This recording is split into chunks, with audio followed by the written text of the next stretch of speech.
falta del estudio del capítulo 27 de Hechos de los Apóstoles,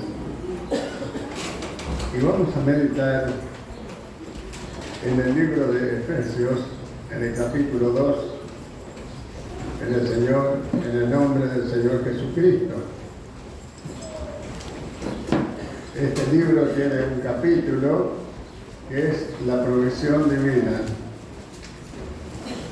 Y yo, para poder hablar de lo que contiene este capítulo tan precioso, tan abundante,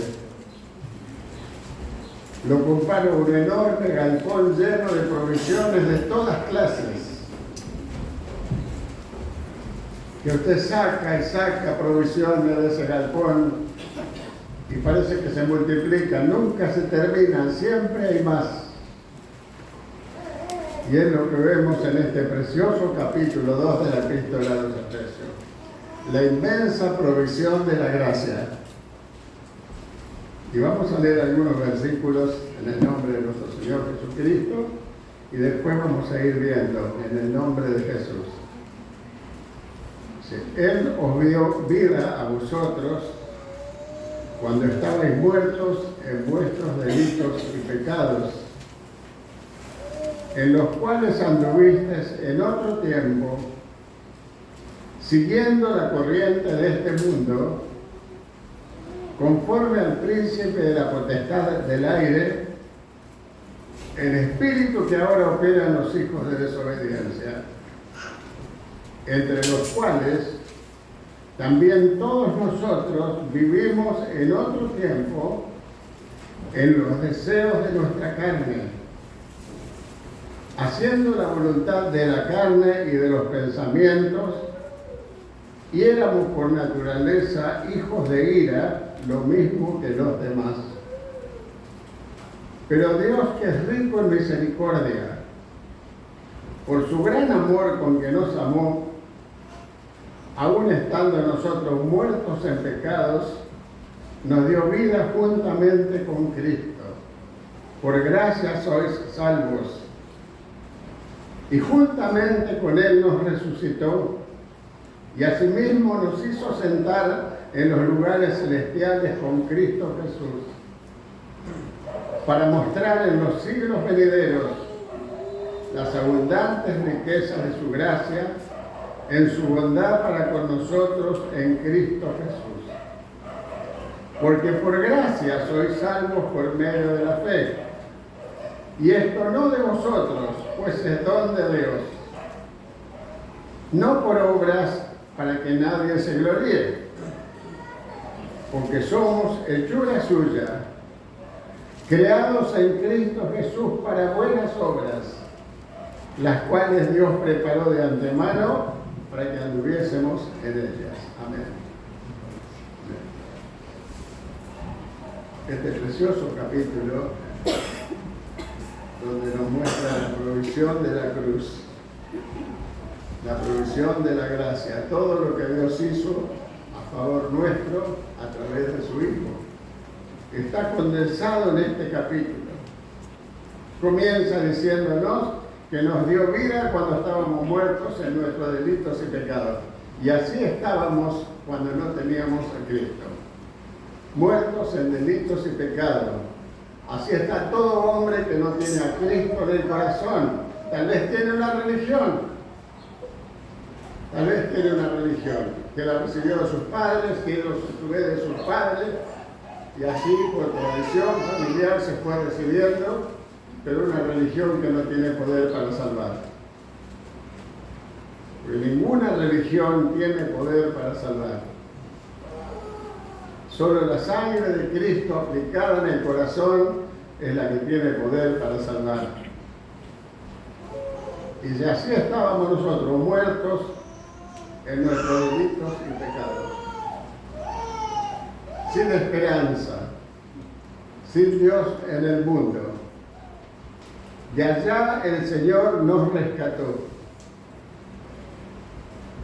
Él pagó el precio con su sangre. No queda nada por ahí que pagar, no hay algún pecado que se pueda haber olvidado. Y cuando nosotros pedimos perdón al Señor, cuando le recibimos al Señor Jesucristo como nuestro Salvador, no tuvimos que hacer una lista de los pecados que habíamos cometido. Y que por ahí seguramente nos olvidábamos de unos cuantos. No, solamente tuvimos que pedir perdón al Señor todos mis pecados, lávame con tu sangre. Y ese fue suficiente.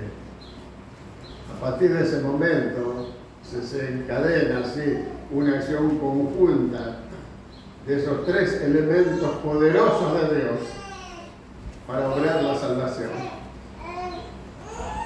Primero la palabra le dice al hombre que es pecador y que necesita recibir a Cristo.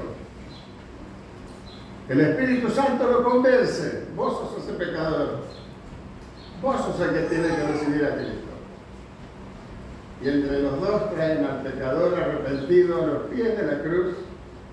Y cuando hace una sencilla confesión de fe, Dios manda al Espíritu Santo a aplicar la sangre de Cristo en el corazón. Y a partir de ese momento se convierte en cristiano, en hijo de Dios. Dios manda a vivir en su corazón una porción de la vida resucitada de Cristo. Y vamos a ver qué ocurre cuando esa persona recibió al Señor.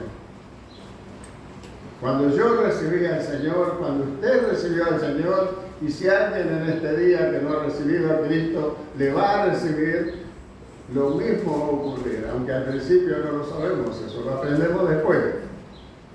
El Evangelio de Juan, capítulo 5, versículo 24, allí nos dice qué es lo que ocurre cuando una persona recibe a Cristo. El Evangelio de Juan, el capítulo 5, el versículo 24.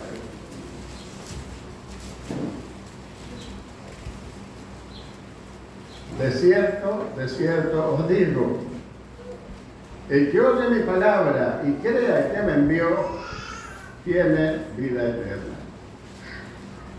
Algunas organizaciones religiosas, algunas iglesias evangélicas, le enseñan al creyente que tiene que esperar a morirse.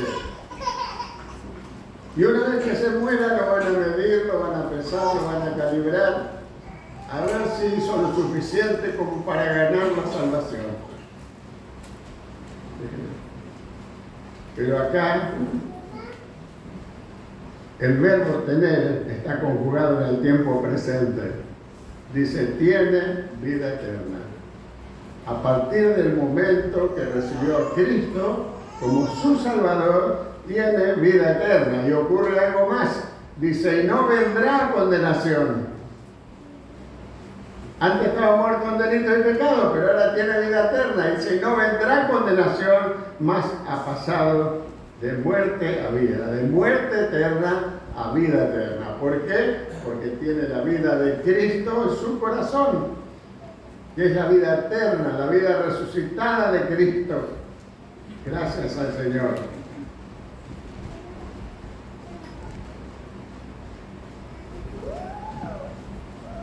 Volvemos a nuestro capítulo 2 de Efesios.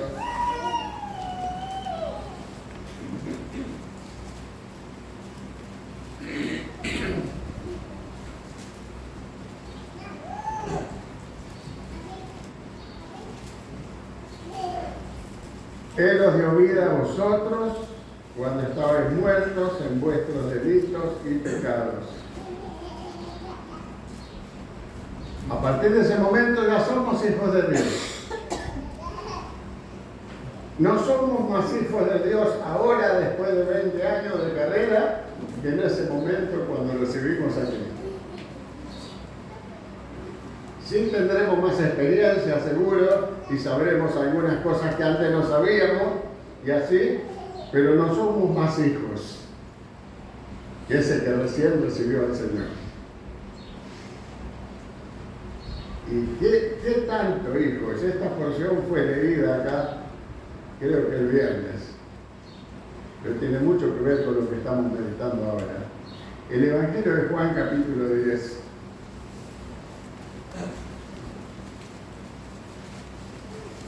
El Evangelio de Juan, el capítulo 10,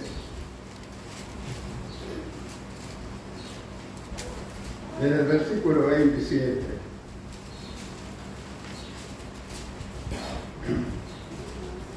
Jesús hablando como el gran pastor de las ovejas. Mis ovejas oyen mi voz y yo las conozco y me siguen. Y yo les doy vida eterna. Nuevamente, el verbo dar acá está conjugado en el tiempo presente. Yo les doy vida eterna. Y no perecerán jamás, ni nadie las arrebatará de mi mano. Mi Padre que me las dio es mayor que todos, y nadie las puede arrebatar de la mano de mi Padre. ¿Qué les parece esta seguridad que tenemos los hijos de Dios? Esto se llama la seguridad eterna del creyente. Así como el Señor lo expresa, podemos asumir que estamos en el hueco de la mano del Señor, ahí adentro. Imagínese a Satanás tratando de sacar un salvado de ahí, de ese lugar de seguridad, de abrir las manos así del Señor, arrancarle los dedos hacia el Señor y sacar un alma salvada que está ahí adentro.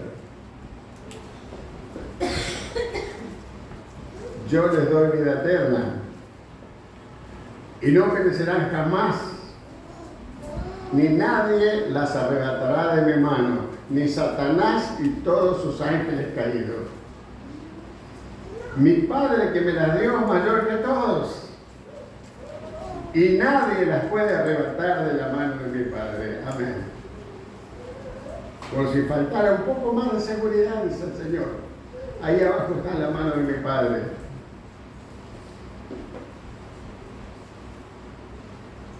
Dice, en los cuales anduviste en otro tiempo,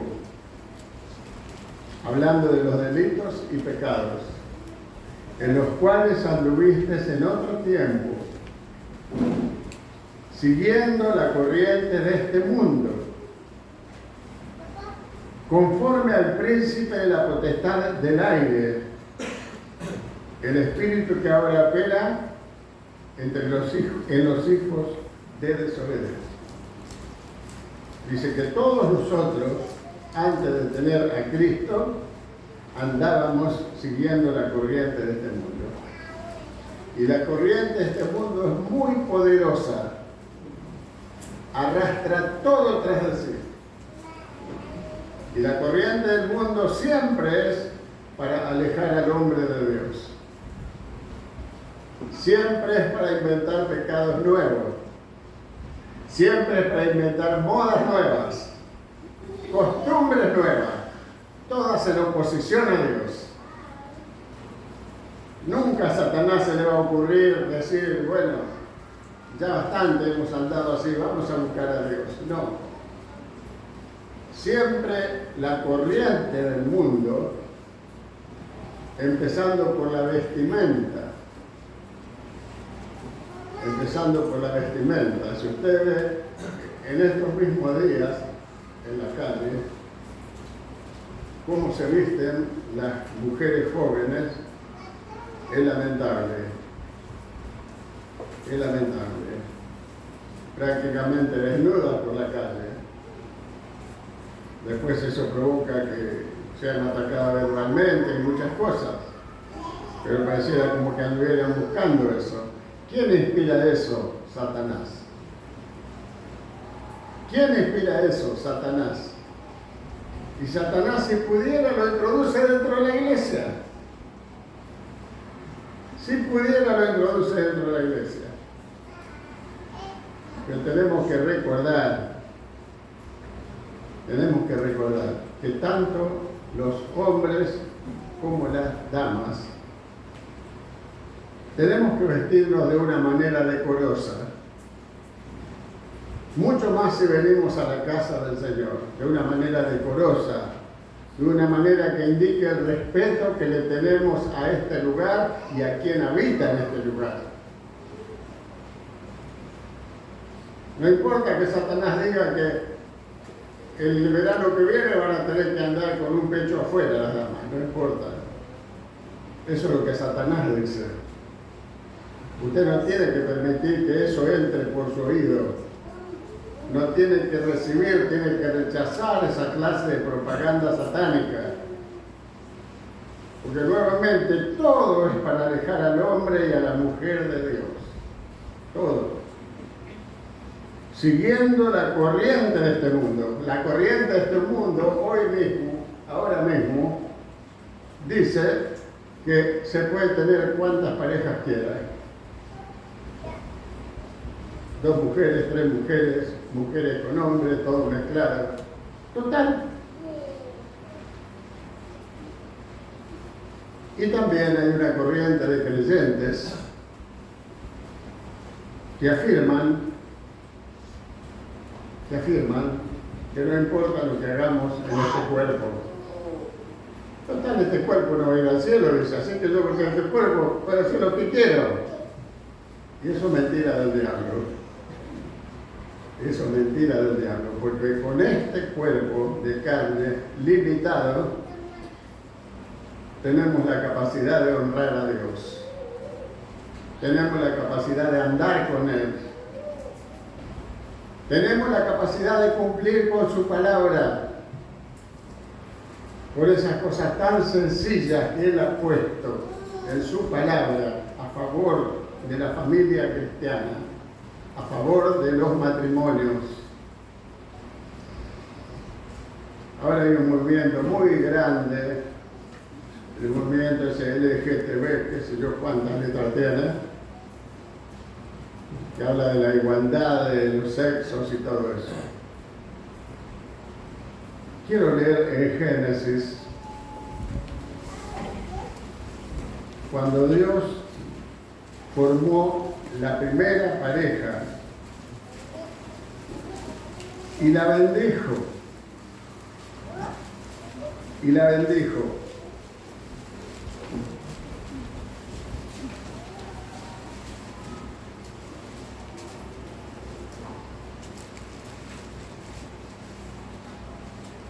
Capítulo 2 de Génesis, versículo 20. Y puso Adán nombre a toda bestia y ave de los cielos, y a todo ganado del campo, mas para Adán no se halló ayuda idónea para él. Entonces Jehová Dios hizo caer sueño profundo sobre Adán, y mientras éste dormía, tomó una de sus costillas y cerró la carne en su lugar. Fíjese que tomó una costilla, no tomó un pie de Adán, porque no tenía que ser pisoteada Eva. No tomó de la cabeza de Adán, porque ella no tenía que gobernarlo a Adán. Toma de al lado del corazón, porque tenía que ser amada por Adán. Y si hubiera sido cierto lo que Satanás dice ahora, que se pueden hacer matrimonios mixtos, hombres con hombres, mujeres con mujeres, todo mezclado, Dios hubiera hecho otra cosa acá. Pero fíjese lo que hizo Dios. Entonces Jehová Dios hizo caer sueño profundo sobre Adán, y mientras éste dormía, tomó una de sus costillas y cerró la carne en su lugar. Una parte de su cuerpo, una costilla. Y de la costilla que Jehová Dios tomó del hombre, hizo una mujer y la trajo al hombre. Dijo entonces Adán: esto será hueso de mis huesos y carne de mi carne. Esta será llamada varona, porque del varón fue tomada. Por tanto, dejará el hombre a su padre y a su madre, y se unirá a su mujer, y serán una sola carne. Eso es lo que Dios estableció hace muchos miles de años atrás. Si Dios hubiera pensado en otra cosa, le habría traído un muchacho a Adán, no una chica. Pero le trajo una mujer ya desarrollada, capaz de ser la madre de sus hijos y ser su ayuda idónea. Y Dios no está por cambiar su plan, Dios no está por cambiar su manera. Por más que Satanás diga que ahora, por ejemplo, no hace falta casarse, dice Satanás. No hace falta casarse, ¿para qué? Dice, los papeles son un engorro, son un problema los papeles. Nos juntamos nomás y total, después si no va, nos separamos uno para cada lado y listo. Y no le muestra lo que hay entre medio. Entre medio hay niños que nacen. Después se crían en hogares que son maltratados, abusados, que van rebotando de acá para allá. A veces hijos que son botín de guerra de las dos personas que ahora se odian. Antes decían que llamaban, ahora se odian. Y de todo eso Dios nos quiere guardar. Por eso Dios dio el matrimonio.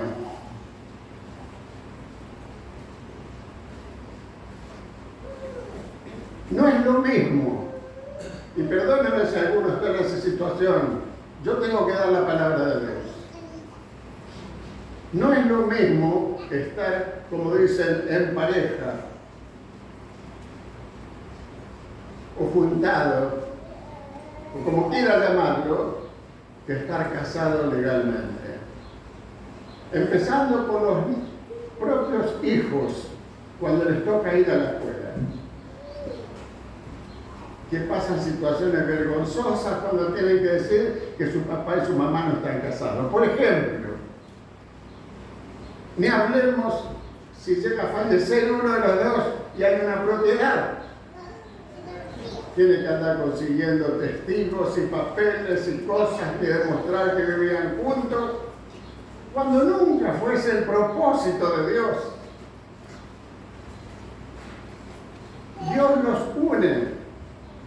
Y Dios bendice la unión de un hombre y una mujer en el estado santo del matrimonio. Dios lo bendice. Dios lo estableció y lo bendijo y puso su sello de bendición sobre el matrimonio. Dios no está pensando cambiar eso, porque a algunos se le ocurre, porque Satanás lo inspira. Satanás siempre tiene algún esclavo suyo dispuesto a hablar y hablar y hablar. En los medios de comunicación, en la televisión, en los noticieros, como si dijera una verdad absoluta. Pero Dios no está por cambiar su palabra. Dios no está por cambiar su palabra. Y Dios tiene un tratado, el más completo tratado, a pesar de que los hombres han escrito miles de libros, pero el tratado más completo que existe sobre el matrimonio, Dios tiene acá, en la primera epístola de Corintios, el capítulo 7.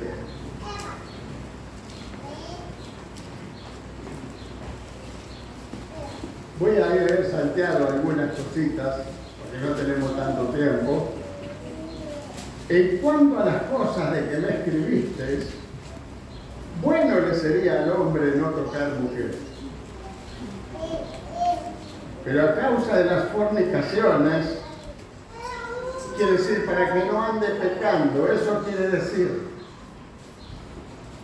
Para que no ande pecando, porque Satanás lo presenta tan lindo y tan fácil, que un chico y una chica se van por ahí, tienen relaciones sin ningún compromiso, sin ningún control, sin estar preparado ni física, ni anímicamente, ni económicamente para ser padres. Vienen hijos no deseados, a veces son hijos que son abortados, y de todo eso Dios quiere guardar a sus hijos. Por eso nos da su palabra. Pero a causa de las fornicaciones, que es decir, para que no ande pecando, cada uno tenga su propia mujer y cada una tenga su propio marido. El marido cumpla con la mujer el deber conyugal y asimismo la mujer con el marido. La mujer no tiene potestad sobre su propio cuerpo, sino el marido ni tampoco tiene el marido potestad sobre su propio cuerpo, sino la mujer. Y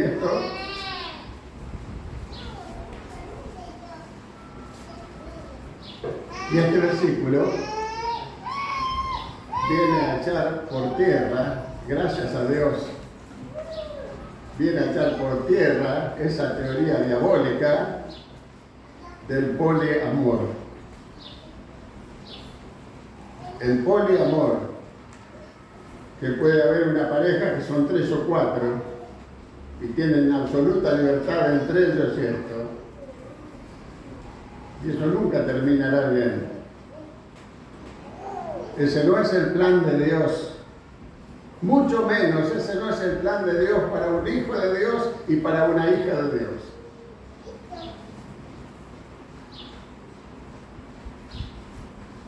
Dice que la mujer no tiene potestad sobre su propio cuerpo, sino el marido. Y el marido no tiene potestad sobre su propio cuerpo, sino la mujer. ¿Qué quiere decir esto? Quiere decir que un marido, por ejemplo, el hermano Rodrigo,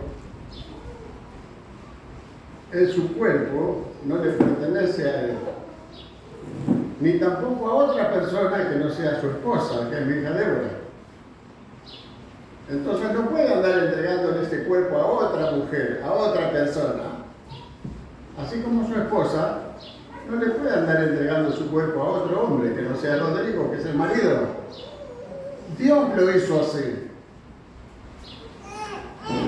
Y Dios así lo seguirá manteniendo, su palabra. Porque es una bendición para la sociedad un matrimonio bien constituido.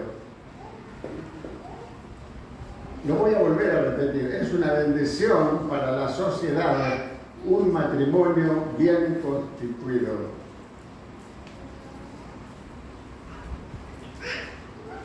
¿Está bien claro?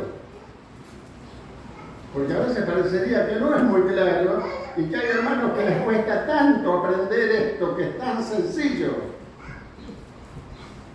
Les cuesta tanto aprender esto que es tan sencillo. Y también cuando hay dos jóvenes que piensan casarse, tienen que pensar muy bien lo que van a hacer. ¿Por qué? Porque acá no existe el casamiento a prueba. Acá no existe el casamiento a prueba. Ninguno va a tener en su cabeza la idea de, bueno, nos casamos igual. Total, si no funciona, nos divorciamos y después nos volvemos a casar con otro. La palabra de Dios no lo autoriza eso. La palabra de Dios no lo autoriza eso. El casamiento es para una sola vez. Si llegase a enviudar, bueno, la palabra dice que el dueño casarse con quien quiera con tal que sea en el Señor. Bueno, hay muchas cosas acá.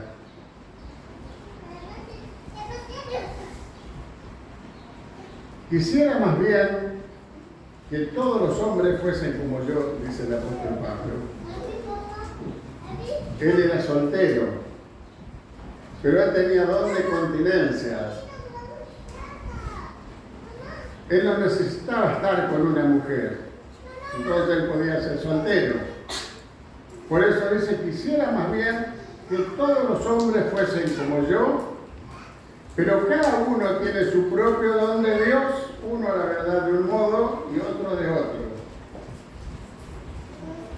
Digo pues a los solteros y a las viudas, que bueno les fuera quedarse como yo.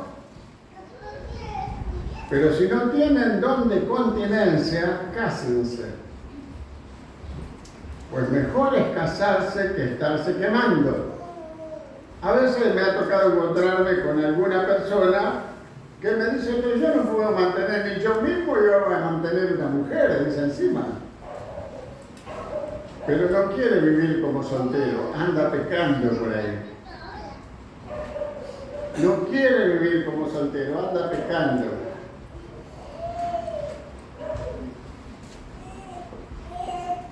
Pero si no tienen don de continencia, cásense, pues mejor es casarse que estarse quemando. Es decir, que andar pecando, para decirlo más claramente, y que nadie se llame a engaño. Pero a los que están unidos en matrimonio mando, no yo, sino el Señor, que la mujer no se separe del marido. Y si se separa, quédese sin casar. O reconcíliese con su marido y que el marido no abandone a su mujer. Al saber que no se puede volver a casar, no van a hablar de divorciarse por alguna pequeñez. A veces yo he visto a algunos que están hablando de divorciarse y parece que el matrimonio está naufragando porque en algún momento a alguno se le cayó un plato y se enojaron tanto que no se pueden volver a hablar. El matrimonio se está yendo a pique, pero él dice, yo soy muy hombre y no voy a aflojar. Y ella dice, yo soy muy mujer y no voy a aflojar. Mientras el matrimonio se está hundiendo y los niños, que son los que reciben todo, que no tienen la culpa de nada, pero ellos reciben todo, están sufriendo. Porque no somos capaces de dejar un poquito de lado nuestro orgullo y buscar el arreglo. Recuerde que una vez que decide casarse delante del Señor, no estamos pensando que si no se llevan bien, se van a divorciar y luego nos vamos a volver a casar. No existe tal cosa. No existe tal cosa entre los hijos de Dios. La bendición del Señor es una vez sola. Una vez sola. Entonces tienen que pensar bien. Si a veces durante el noviazgo, es notable, es notorio, es evidente que la cosa no va a andar. Porque viven peleando, viven atacándose, viven insultándose. Y tienden a idealizar y pensar que una vez que se casen todo eso se va a arreglar. No, no se va a arreglar. No se va a arreglar, va a empeorar. Va a empeorar.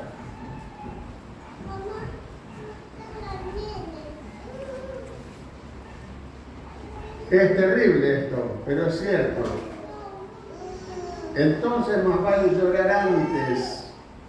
Si no está seguro de que la cosa va a andar, no se case. Pida al Señor que le dé quién va a ser su compañera o su compañero para toda la verdad. Para toda la verdad. Y no vaya a pensar que es imposible. No vaya a pensar que es imposible. Y a lo demás, yo digo, no, el Señor. Si algún hermano tiene mujer que no sea creyente y ella consiente en vivir con él, no la abandone. A mí me ha tocado ver que alguna vez un hermano bien o malintencionado le aconseja a una hermana que su marido no es creyente. Mira, tenés que dejar a ese hombre y el Señor te va a dar otro mejor. Y la palabra de Dios no dice eso. La palabra de Dios no dice eso. Dice, si algún hermano tiene mujer que no sea creyente y ella consiente en vivir con él, no la abandone. Y si una mujer tiene marido que no sea creyente y él consiente en vivir con ella, no lo abandone. Porque el marido incrédulo es santificado en la mujer y la mujer incrédula en el marido, pues de otra manera vuestros hijos serían inmundos, mientras que ahora son santos. Bueno, hay muchos detalles acá. Hay muchos detalles acá que no los podemos agotar todos en una sola prédica.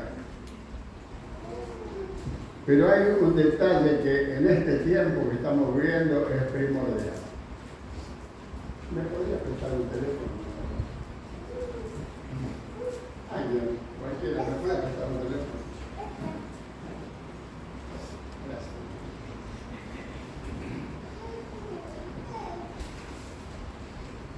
Todos conocen este aparato. Yo tengo uno. Y tú sabes que este aparato es muy útil. Yo con este cobro el sueldo, pago mis cuentas sin ir a ningún lado a través de esto. Hasta puedo sacar un pasaje en avión o en micro. Y muchas cosas. Para muchas cosas es muy útil. Pero también es muy apropiado para el pecado. Es muy apropiado para el pecado. Entonces, un consejo que yo les doy siempre a los que se están por casar y a los casados. Antes de casarse, los dos jóvenes tienen que blanquear esto. ¿Qué significa eso? Que no tiene que ser un misterio para mi novia ni la novia para el novio. Si tiene una clave secreta, la tienen que saber los dos. Y tienen que tener libre acceso los dos. Si alguno de los dos se opone a eso y no quiere saber qué decir que hay, ¿cómo es que yo digo? ¿Qué es lo que hay? Hay gato encerrado. Hay pecado escondido. ¿Cuál es mi consejo? No se casa. Salga huyendo de una relación enferma que lo va a hacer sufrir toda su vida. Lo voy a volver a repetir. Si una de las dos partes no quiere blanquear este aparato con la otra parte, salga huyendo, sáquelo corriendo de su vida. Aunque llore un poco y le duela, pero mejor llorar antes y no llorar toda la vida. Porque si no es capaz de ser fiel cuando están de novio, mucho menos cuando están casados. No sé si es suficientemente claro. ¿Sabe lo que yo me entero con las cosas que pasan? Que todo lo que yo pueda hacer de esto siempre me quedo corto. Porque Satanás siempre inventa una manera más de arruinar a la gente mediante la tecnología.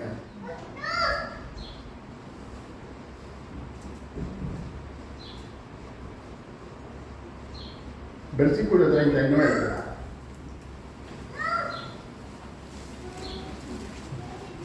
Perdón, voy a poner un ejemplo.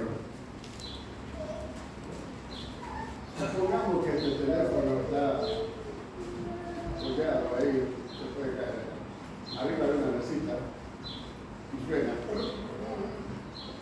Y el teléfono es mío. Y viene mi esposa o una de las chicas a agarrarlo porque está sonando.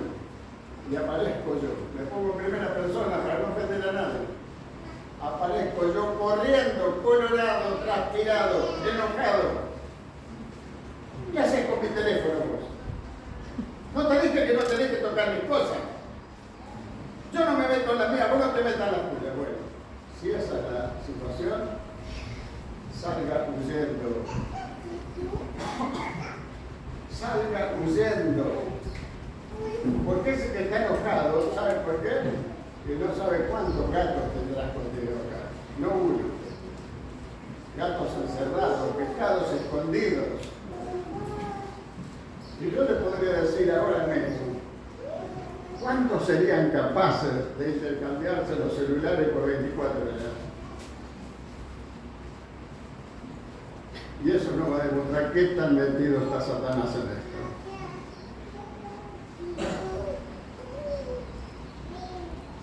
Eso nos va a demostrar qué tan metido está Satanás en eso. No le permitamos a Satanás que arruine nuestro testimonio. No le permitamos a Satanás que arruine y destruya nuestra familia. Saquémoslo corriendo. Saquémoslo corriendo, no le demos lugar en esta cuestión.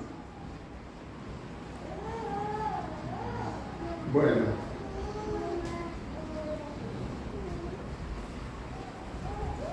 Es un caso que pareciera, una vez me había puesto el hermano del celular, pero alguno tiene que hablar estas cosas. No se permita que su esposa no tenga acceso a su celular. No se permita que su esposo no tenga acceso a su celular.